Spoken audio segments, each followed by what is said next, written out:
Di video kali ini kita akan melihat contoh kedua untuk menghitung besarnya rapat fluk magnet pada suatu titik, di mana titik yang kita tuju adalah titik P yang terletak pada sumbu Z yang disebabkan oleh arus I pada kawat tipis berbentuk cincin yang radiusnya adalah A. Dan cincin tersebut terletak pada bidang Z sama dengan 0. Ini adalah prosedur perhitungan rapat fluk magnet. Ada 5 langkah dan sekarang kita akan memasuki langkah yang pertama, yaitu menggambarkan posisi kawat dan arus dan titik yang akan dihitung rapat fluk magnetnya. Ini adalah titik P yang terletak pada sumbu Z, sedangkan kawatnya adalah kawat tipis berbentuk cincin dengan radius A dan terletak pada bidang Z sama dengan 0. Langkah selanjutnya, kita menentukan posisi dari IDL. Di sini saya gambarkan. IDL adalah posisi di vektor yang berwarna biru ini. Dan kemudian kita tentukan sistem koordinat. Karena kita bergaul dengan benda-benda berbentuk lingkaran, berarti akan memudahkan kalau kita menggunakan sistem koordinat silinder.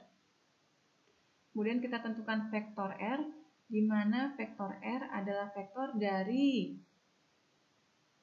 IDL ke titik pengamatan, yaitu besarnya adalah minus A arrow, yaitu pergerakan dari IDL ke titik pusat koordinat, ditambah plus Z AZ pergerakan ke atas. Nah, sekarang langkah berikutnya adalah kita menentukan vektor satuan dari R, magnitude R, dan juga besarnya vektor IDL, sehingga akan kita dapat bentuk-bentuk seperti ini. Untuk vektor IDL berarti adalah I dikalikan dengan vektor DL di sini, panjangnya adalah A dikalikan dV, itu adalah panjang busur, dan arahnya adalah searah dengan vektor satuan AV, sehingga vektor IDL seperti kita lihat pada slide. Kita masukkan persamaan-persamaan yang ada di sini, persamaan integral untuk menghitung rapat fluk magnet.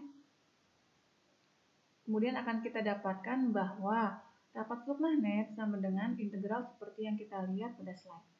Dan ini adalah integral terhadap besaran dV, di mana V-nya karena dia berbentuk cincin sempurna, V-nya bergerak dari 0 sampai 2V.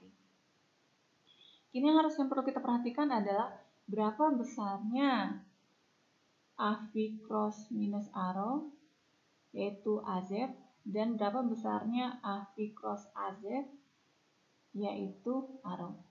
Sehingga kalau kita lihat, rapat fluk magnet yang dihasilkan di titik P ada yang di arah AZ dan ada yang di arah arrow, sehingga mendapatkan bentuk dari rapat fluk magnet adalah integral untuk di arah AZ ditambah integral untuk di arah arrow. Ternyata kalau kita perhatikan secara seksama, maka rapat fluk magnet yang di arah arrow akan saling menghilangkan. Penjelasannya sebenarnya sama dengan apa yang terjadi pada saat kita membahas intensitas medan listrik untuk kasus ke-2, ke-3, ke-4, di mana bisa Anda lihat di video-video sebelumnya. Sehingga sekarang rapat fluk magnet di titik P persamaannya menjadi seperti ini dan hasilnya adalah seperti kita lihat pada slide. Nah, sekarang kita perhatikan arah AZ ini, di mana kalau kita lihat si arus di arah AV melingkar, sedangkan rapat fluk magnet ke arah atas, dan ini juga sesuai dengan aturan tangan kanan, seperti yang bisa kita lihat seperti ini.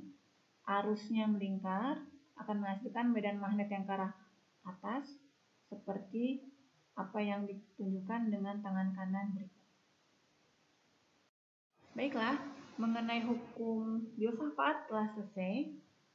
Untuk pertemuan selanjutnya, kita akan membahas mengenai integral vektor. Terima kasih atas perhatiannya.